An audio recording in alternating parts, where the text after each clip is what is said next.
Vande Krishna Foundation presents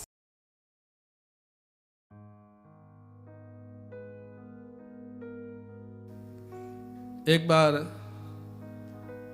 हमारे भक्त थे स्टूडेंट, उनका एक फ्रेंड था पाकिस्तान का, दोनों अमेरिका में पढ़ते थे। वो जो पाकिस्तानी फ्रेंड था उनको बार बार तंग करता था हिंदू धर्म को लेकर के और उनके अपने धर्म को लेकर के। और उनको इतना नॉलेज नहीं था, तो मैंने कहा एक बार कॉन्फ्रेंस पे लेके मेरे से बात कराना। तो बात कराया उसने अमेरिका से। मैंने कहा आप लोग पुनर्जन्म नहीं मानते? बोले हम लोग नहीं मानते, रीबर्थ हम लोग नहीं मानते। मैंने कहा ठीक है, अगर आप पुनर्जन्म नहीं मानते तो जन्म से कोई बच्चा अमीर घर में जन्म लेता है, कोई गरीब घर में लेता है, कोई स्वस्थ होता है, कोई बीमार होता है। ये जो भेद है ये किस आधार पे?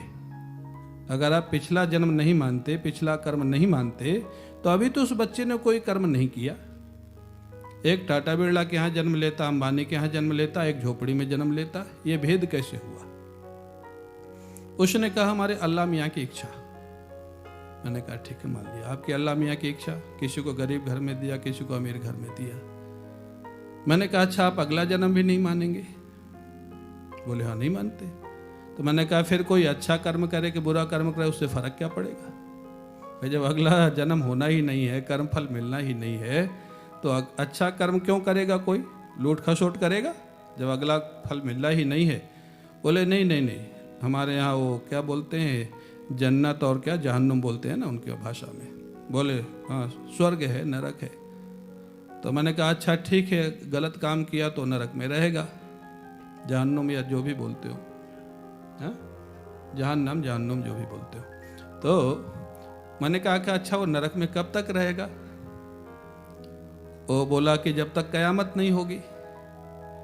तो मैंने कहा कि जिसने 10% गड़बड़ किया होगा वो भी कयामत तक रहेगा, और जिसने 90% गड़बड़ किया होगा वो भी कयामत तक रहेगा। तो तुम्हारा अल्लाह मियाँ न्याय प्रिय हुआ कि अन्याय प्रिय हुआ? अब वो चुप। भाई जो 10% गड़बड़ किया उसको जल्दी निकाल लेना चाहिए फल भोग करके। बोले दोनों कयामत तक रहेंगे। तो एक प्रश्न पे तो इस पे चुप हो गया। फिर मैंने कहा अच्छा जब कयामत होगी, उनका हिसाब किताब होगा, उसके बाद वो कहाँ जाएंगे? अब अगर वो कह दे कि अगला जन्म होगा तो रिबर्थ हो गया वो फंस गया वहाँ पे। अगर वो कह दे कि कयामत के बाद नरक स्वर्ग से निकाल के फिर जन्म दिया जाएगा, तब तो रिबर्थ एग्री कर लिया। और अगर बोलता है वहीं पड़े रहेंगे, तो फिर अल्लाह मियाँ ने उनका हिसाब किताब कब करेंगे, कहाँ किया? बोला मैं आपके प्रश्न का जवाब तो नहीं दे सकता, लेकिन हम मानते नहीं। मैंने कहा वो बात अलग है, हाँ तुम नहीं मानते हो, ना मानने का तो कोई इलाज नहीं। हमारे गुरुजी बोलते थे, एक हरियाणा के सज्जन ने अपनी पत्नी से कहा कोई 2 और 2 4 कर देगा तो मैं अपनी पत्नी हार जाऊंगा। वो पत्नी बोली कि तुम्हारे मन में क्या है कि तुम छोड़ना चाहते हो? 2 और 2 4 तो होता ही है। अरे बोली बावली मैं मानूंगा तब ना मैं बोलूंगा 2 2 5 होता है, मैं मानूंगा ही नहीं। हाँ उसके सामने वाले कहने से क्या होता है?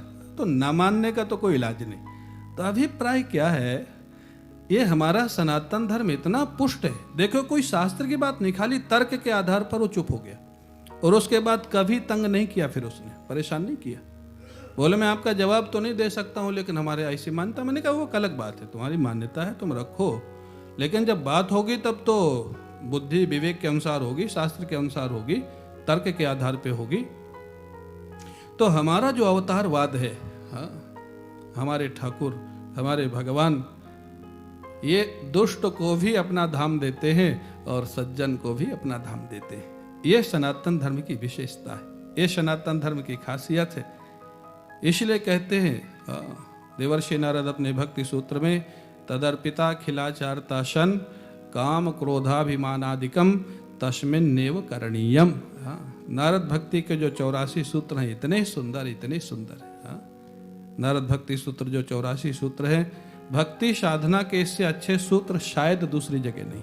भक्ति साधना के इतना स्पष्ट विश्लेषण है भक्ति फिलॉसफी का, क्या करना क्या नहीं करना, क्या भक्ति का स्वरूप है, क्या प्रेम का स्वरूप है।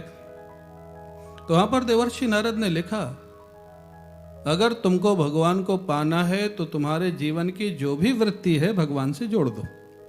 प्रेम है तो प्रेम को जोड़ दो, लोभ है तो लोभ को जोड़ दो, क्रोध है तो क्रोध को जोड़ दो, काम है तो काम को जोड़ दो। भगवान से जुड़ करके दोष भी गुण बन जाता है और दुनिया से जुड़ करके गुण भी दोष बन जाता है। हाँ, ये भगवान की भगवत्ता है, ये विषय की महिमा है। तो अभिप्राय अवतार। एक कथा पूज्य रोटीराम बाबा ने सुनाई थी हम लोगों को। बोले बीरबल जब अकबर के दरबार में रहता था, बीरबल बहुत बुद्धिमान थे, बड़े अच्छे जवाब देते थे। अकबर बड़ा प्रसन्न रहता था उनसे और बड़े उत्सुकता के और जिज्ञासा के प्रश्न उनसे करता रहता था। एक बार अकबर ने पूछा कि बीरबल, हमारे यहाँ तो स्वयं खुदा कभी नहीं आते, या अपने बेटे को भेज देते हैं या अपने सेवक को भेज देते हैं, पैगंबर को भेज देते हैं, वो अपना काम करके चले जाते हैं। क्या तुम्हारे भगवान के पास कोई सेवक दूत है नहीं क्या? जब देखो कभी राम जी बन के आ जाते, कभी कृष्ण जी बन के आ जाते, कभी कपिल बन के आ जाते, कभी नरसिंह बन के आ जाते। क्या उनके पास कोई आदमी नहीं है? बीरबल बोले कि इसका जवाब समय पर दूंगा। तो यहीं दिल्ली में रहते थे। जमुना जी में बाढ़ आई हुई थी।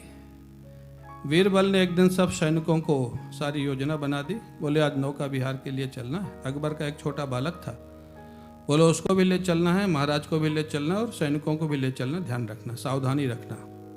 सब सैनिक चारों तरफ नाव में। बीरबल ने कह दिया कि मैं एक मोम का पुतला बनाऊंगा जो इसके बच्चे के जैसा ही होगा और उसको वैसे ड्रेसअप कर दूंगा जैसे इसका बच्चा है, और बीच धार में मैं उस मोम के पुतलों को उछालते उछालते जमुना जी में छोड़ दूंगा और उसको छोड़ते ही अकबर नाव से कूद पड़ेंगे बच्चे को बचाने के लिए। तो तुम लोग सावधान रहना, अकबर को बाहर निकालना है, अंदर ही नहीं चले जाए। सारी योजना बन गई। नौका विहार के लिए गए। अब वो अकबर को नहीं पता कि वो मोम का पुतला है कि एक्चुअल उनका बेटा है। बीरबल उनको लिए हुए उछाल रहे हैं, खिला रहे हैं। सारी नौकाएं चारों तरफ है। राजा थे। उछालते उछालते अचानक ऐसा उछाला कि वो जमुना जी में गिर पड़े। अकबर बिना किसी को बोले, बिना किसी को कहे स्वयं जमुना जी में कूद पड़े बच्चे को बचाने के लिए। मालूम था ये कूदेंगे, इतना प्रेम है बच्चे से। सारे सैनिक कूदे, अकबर को निकाला, उस बच्चे को निकाला, नाव में बैठाला। बाद में अकबर को पता लग गया कि ये तो मेरा बच्चा था, ये तो मोम का पुतला था। अकबर ने बीरबल से बहुत नाराज हुआ, इतनी बड़ी गुस्ताखी मेरे साथ, इतना बड़ा मजाक मेरे साथ। मैं अपनी पोशाक के साथ जमुना जी में कूद पड़ा, सारी पोशाक खराब हुई, डूबते डूबते बचा किसी तरह।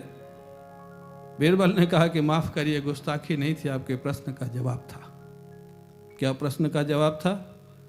बोले जब आपका बच्चा गिरा तो आपने मेरे को नहीं बोला, इतने सारे सैनिक थे, किसी को नहीं बोला, आप स्वयं क्यों कूद पड़े? मैं आपके साथ बैठा था, बहुत सारे सैनिक यहाँ पर बैठे हुए थे, आप बोल देते कोई भी कूद के निकाल लेता, आप स्वयं क्यों कूद पड़े? अकबर ने कहा मैं बच्चे को लेकर के कोई समझौता नहीं कर सकता और ना मेरे ध्यान में आया, मैं तो तुरंत कूद ही पड़ा, मेरे ध्यान में कुछ आया ही नहीं। बीरबल ने कहा यही जवाब है आपके प्रश्न का।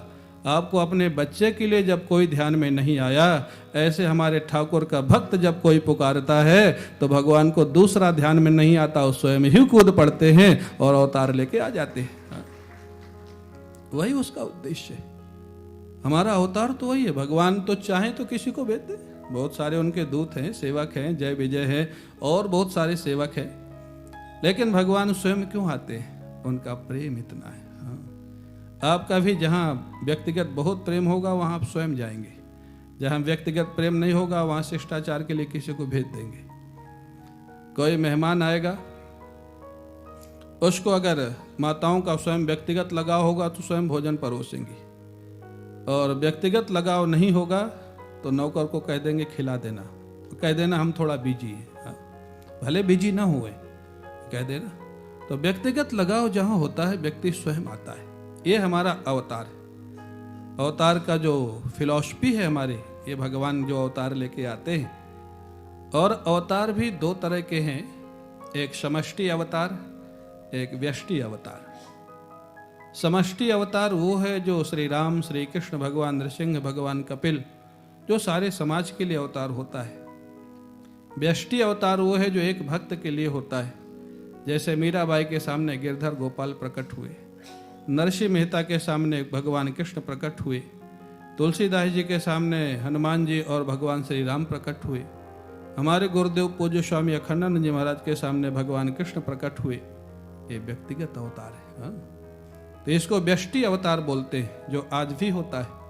आज भी अच्छे संतों के सामने ठाकुर जी का प्राकट्य होता है, दर्शन होता है। हाँ, व्यक्तिगत।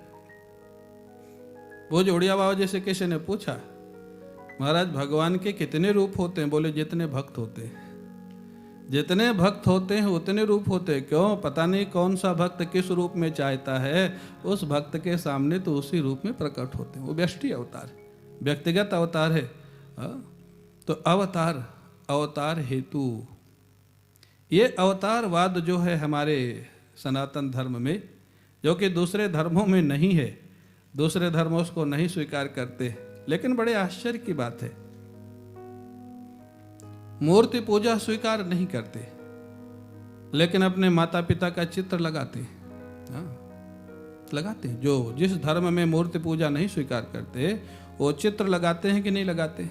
अपना चित्र, अपने पिताजी का चित्र, माता जी का चित्र, और उसमें फूल माला पहनाते कि नहीं पहनाते? क्यों भाई? पहनाते हैं ना वो लोग भी। और तो वही तो मूर्ति पूजा हो गई। और मूर्ति पूजा क्या है? हम लोग भी तो छवि रखते हैं ना, राम जी की, कृष्ण जी की छवि रखते हैं, पूजा करते। अब उनके अगर माता पिता का चित्र टंगा हो और कोई उस पर धूल फेंक दे तो उनको अच्छा लगेगा, खराब लगेगा? खराब लगेगा।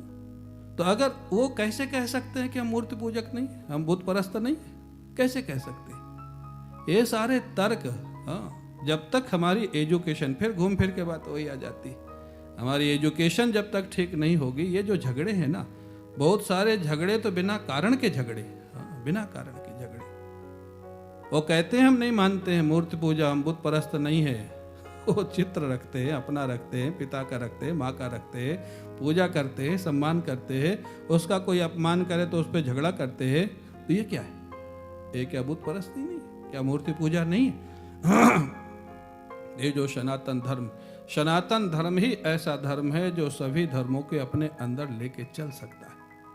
सनातन धर्म, सर्वे भवन्तु सुखिनः, सर्वे सन्तु निरामयाः, सर्वे भद्राणि पश्यन्तु मा कश्चित् दुख भाग भवेत्। ये सनातन धर्म। और इसलिए सनातन धर्म ईश्वरीय धर्म है। और इसलिए सनातन धर्म जब से सृष्टि थी तब से है, आज भी है, और जब तक सृष्टि रहेगी तब तक ये रहेगा, क्योंकि ईश्वरीय धर्म है। इसको कोई मिटा नहीं सकता है। सनातन धर्म को मिटाने का प्रयास सतयुग से चल रहा है, आज चल रहा है ऐसा नहीं है। इसलिए कभी चिंतित नहीं होना चाहिए। प्रयास अच्छाई के लिए करो, लेकिन चिंता कभी मत करो। लाहौटी जी बैठे, इनसे कई बार चर्चा होती है। कभी कभी लाहौटी जी कभी दुखी हो जाते थे इन घटनाओं को, सामाजिक घटनाओं को देख करके। मैं हमेशा आपसे यही कहता था कि प्रयास अपने को करना है, चिंता नहीं करना है, क्योंकि ईश्वरीय कार्य है, ईश्वरीय धर्म है। आप देखिए, किसी ने सोचा था कि यह परिस्थिति आएगी जो आज आ चुकी है? 3 साल पहले किसी ने सोचा था क्या? आज जो देश में स्थिति है, इतनी अच्छी स्थिति है, अपने देश के लिए, विदेशों के लिए इतना अच्छा काम हो रहा है, किसी ने कल्पना की थी कितना अच्छा काम हो जाएगा? उत्तर प्रदेश में जोगी जी का तो नाम ही लिस्ट में नहीं था।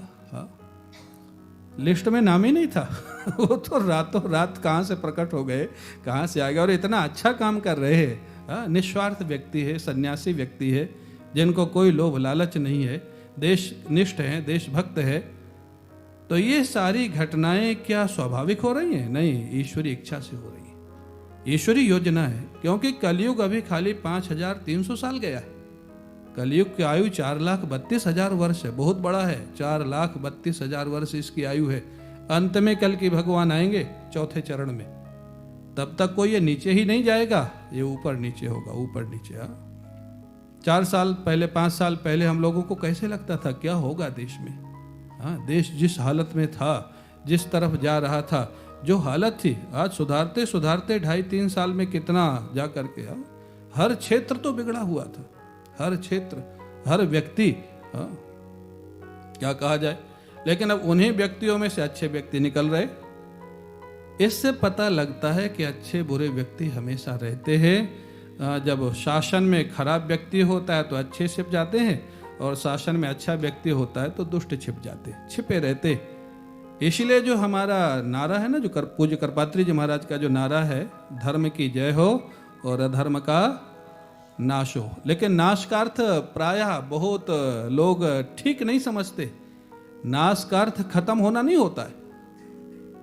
नाश शब्द जो बना है, शिव कुमार जी जानते हैं, णश अदर्शने धातु से बना है। णश अदर्शने, णश अदर्शने धातु से नाश शब्द बनता है। अदर्शन माने छिप जाना, पीछे चला जाना। हाँ, अधर्म कभी पूरा खत्म हो जाएगा ऐसा नहीं होने वाला, बुरा मत मानिएगा। राम जी आए तब भी पूरा खत्म नहीं हुआ, कृष्ण जी आए तब भी खत्म नहीं, पीछे चला गया। हाँ? जो आगे था अधर्म वो पीछे चला गया, धर्म आगे आ गया। तो धर्म की जय हो, अधर्म का नाश हो। नाश हो माने पीछे चले जाओ, जहां तुम्हारा स्थान है वहां रहो। हाँ? और विराट भगवान के वर्णन में कहा ही गया, भगवान का हृदय धर्म है, भगवान की पीठ अधर्म है। तो अधर्म पीछे रहता है, हाँ? छिपके रहता है। तो अधर्म रहेगा। आज थोड़ा बहुत अगर कहीं कुछ होता है तो बहुत केयरफुली होता है। आप समझ गए होंगे जो होता है। हाँ, छिपा हुआ है। हाँ, जानते हैं अगर पता लग गया मोदी जी को, हाँ, तो फिर लेने के देने पड़ जाएंगे। तो बहुत केयरफुल है। तो धर्म जो है आगे आ जाता है। जब धार्मिक व्यक्ति मुख्य पोस्ट पर होता है तो धार्मिक लोग आगे आ जाते हैं, धर्म आगे आ जाता है। जब अधर्मी व्यक्ति मुख्य पोस्ट पे होता है तो धार्मिक लोग छिप जाते हैं, अधर्म आगे आ जाता है। यही होता है। तो ये ऊपर नीचे चलेगा, ईश्वरीय व्यवस्था है। और जब ठीक समय हो तब काम करना चाहिए। मैं बार बार इसलिए बोलता हूँ कि अभी ठीक समय, कुछ भी अगर करना है अभी बिल्कुल ठीक समय। एक महात्मा थे, बड़े फक्कड़ थे, वो एक सूत्र हमेशा बोलते थे, बोले जो चलती में न चलावे वो बेवकूफ। हाँ? ये महात्माओं का सूत्र है, जो चलती में न चलावे वो बेवकूफ, और जो न चलती में चलावे वो बेवकूफ। हाँ? समय जब ठीक हो उस समय काम नहीं करोगे तो बेवकूफ़ी मानी जाएगी, और जब समय ठीक नहीं उस समय हल्ला मचा रहे हो। हाँ? उस समय प्रयास करो, शांति से बैठो, समय की प्रतीक्षा करो। अब समय ठीक आया है। आज जो भी अच्छे काम करने हैं, आज कोई भी काम अच्छे किए जा सकते हैं। आज पूरा शासन का सपोर्ट है, आज गवर्नमेंट का सपोर्ट है। जब देश के जो मुख्य हमारे आदरणीय प्रधानमंत्री हैं, जो 18 से 20 घंटा काम करते हैं, जिनको कुछ लेना देना नहीं है अपने व्यक्तिगत स्वार्थ के लिए। अभी परसों मैं जबलपुर में था, हमारी आदरणीय रेखा बहन जो विद्या भारती से पूर्णकालिक रूप से जुड़ी हुई हैं, उनके पोस्टिंग जबलपुर में हो गई, पहले गुजरात में थी। उन्होंने बताया कि मोदी जी जब सीएम की पोस्ट छोड़ के इधर आ रहे थे, पीएम में जब उनका हो गया निश्चित, उनके पास जो भी सामान था, आप कल्पना कर सकते हैं, एक सामान उनके घर परिवार या मित्र में नहीं गया, सारा सामान उन्होंने विद्या भारती के यहाँ भेज दिया। ऐसा व्यक्ति, एक सन्यासी व्यक्ति है। और सन्यासी क्या होता है? जो सर्व त्याग करे वही सन्यासी होता है। सन्यास का अर्थ होता है सर्वम परित्यज्य ब्रजत इति सन्यासी।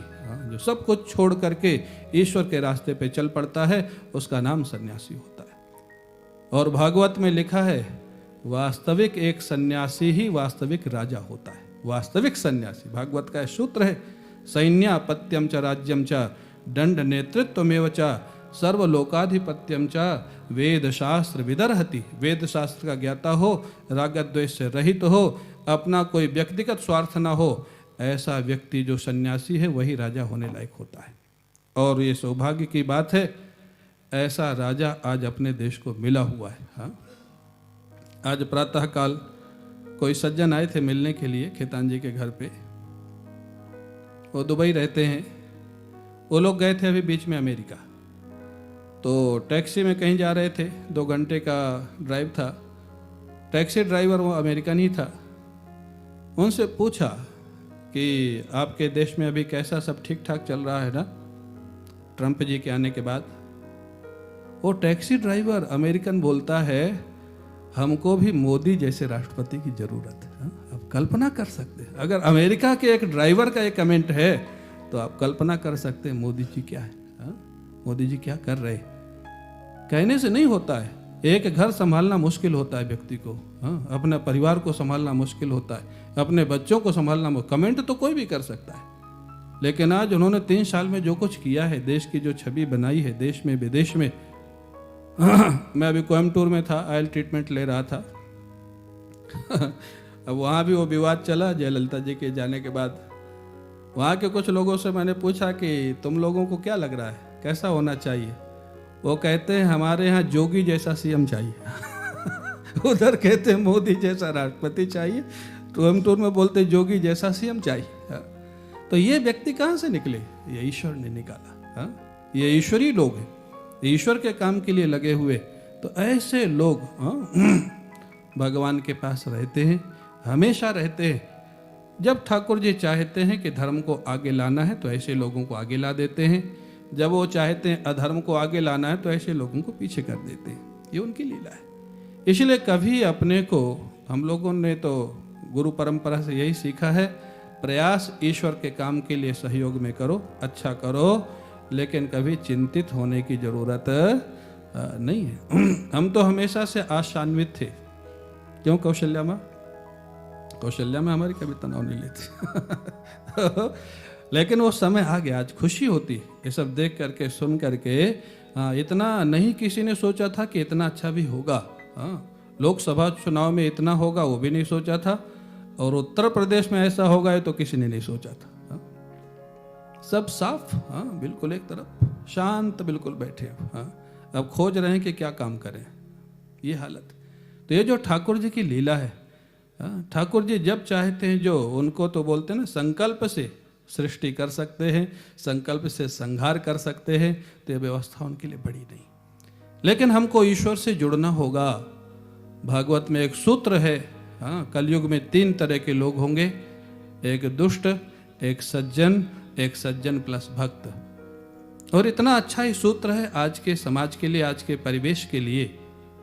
वहां यह भी स्पष्ट लिखा है, दुष्ट और सज्जन जब आमने सामने होंगे तो दुष्ट विजयी होगा, सज्जन पराजित होगा। ये भी लिखा है। दुष्ट और सज्जन अगर आमने सामने होंगे तो एक कलयुग में इस समय सज्जन पराजित होगा, दुष्ट विजयी होगा। तो किसी ने कहा तो फिर तो दुष्ट ही बनना ठीक है। बोले नहीं, वो दुष्ट विजयी तो होगा लेकिन शांति नहीं मिलेगी, वो परेशान रहेगा। बोले फिर? बोले सज्जनता के साथ जो भक्त है, सज्जन तो है लेकिन ईश्वर से भी जुड़ा हुआ है, ऐसा व्यक्ति कभी दुष्ट के सामने पराजित नहीं होगा। संघर्ष करना पड़ेगा लेकिन पराजित नहीं होगा। अर्जुन में क्या थी, युधिष्ठिर में क्या था? सज्जनता तो कूट कूट के भरी हुई थी। अधर्म की बात जो स्वप्न में भी नहीं सोच सकते थे, ऐसा पांडव लोग थे। लेकिन आप लोग सब जानते हैं उतना ही पर्याप्त नहीं था। अगर अर्जुन के साथ या युधिष्ठिर के साथ श्री कृष्ण का सहयोग नहीं होता तो क्या उनकी सज्जनता दुर्योधन को पराजित कर पाती? क्यों भाई, कर पाती? क्या अर्जुन और युधिष्ठिर की केवल सज्जनता, साधुता दुर्योधन को पराजित कर सकती थी? नहीं कर सकती थी। श्री कृष्ण का आश्रय था। वही सूत्र आज हमारे लिए जो भागवत में लिखा है, ये ऋषियों ने, इसलिए मैं कहता हूं इन ग्रंथों को पढ़ाना बहुत आवश्यक है। व्यास जी ने उस ग्रंथ को जिसको लिखा, क्या व्यास जी को जरूरत थी अपने लिए? व्यास जी ने हमारे और आपके लिए लिखा है, हमारे जीवन को सुखी रखने के लिए लिखा है, हमारे समाज को सुखी रखने के लिए लिखा है। कितने सुंदर सुंदर वाक्य हैं वो उसमें लिखे हैं, निकालने लायक, सुनने लायक, पढ़ाने लायक। 3 तरह के लोग कलयुग में, सज्जन, दुष्ट और सज्जन प्लस भक्त। केवल सज्जन और दुष्ट आमने सामने होंगे तो दुष्ट विजयी होगा। कई बार लोग कहते हैं महाराज आजकल जो गलत काम करते हैं वही बढ़ रहे। मैंने कहा वो तो लिखा ही है, बढ़ेंगे ही, लेकिन तुम खाली सज्जनता से उनका सामना नहीं कर सकोगे। सज्जनता के साथ साथ ईश्वर से जुड़ जाओ, तब वो तुमसे कभी विजयी नहीं होंगे, वो पराजित होंगे। संघर्ष तो करना पड़ेगा। तो अभिप्राय, ये अवतार, अवतार माने, अवतार का एक अर्थ और होता है अवतरणम, अवतारः, अवतरणम उतरना, अवतरण माने उतरना।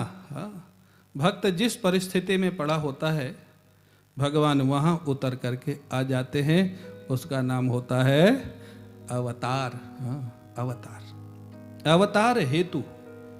तो भगवान अवतार लेते क्यों हैं, इस प्रश्न पर हम लोग 6 दिन चर्चा करेंगे 2 आख्यान के माध्यम से।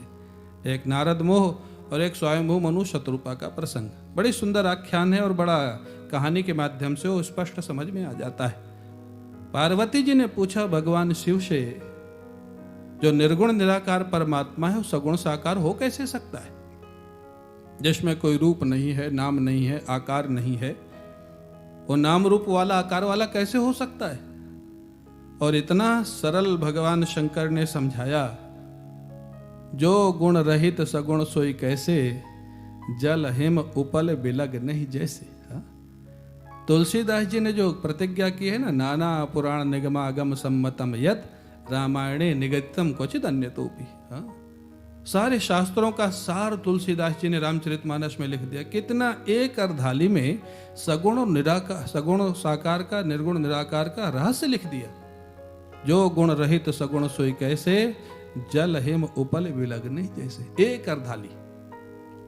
बोले सगुण साकार क्या है, निर्गुण निराकार क्या है? बोले जल है निर्गुण निराकार और बर्फ है सगुण साकार। बर्फ पिघल जाएगी तो क्या बचेगा भाई? बर्फ पिघलेगी तो जल ही बचेगा कि और कुछ बचेगा? जल। बर्फ में भी जल के अलावा कुछ नहीं है, पूर्ण जल ही है। तो निर्गुण निराकार है जल दृष्टांत के लिए, सगुण साकार है बर्फ। बर्फ कहें, कुल्फी कहें। अब वो कुल्फी क्या रूप लेती है, कौन सा आकार लेती है?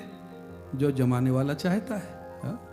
आप फ्रिज में जैसे बर्तन में कुल्फी को रख देंगे, गोल होगा तो गोल हो जाएगी, लंबा होगा तो लंबी हो जाएगी, मोटा होगा तो मोटी हो जाएगी, पतला होगा तो पतली हो जाएगी। माने निर्गुण निराकार परमात्मा कौन सा नाम रूप आकार लेके आते हैं? बोले जो उनका भक्त चाहता है वही तो लेके आते हैं।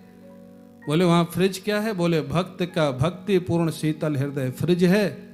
उसकी भावना उसको आकार देती है।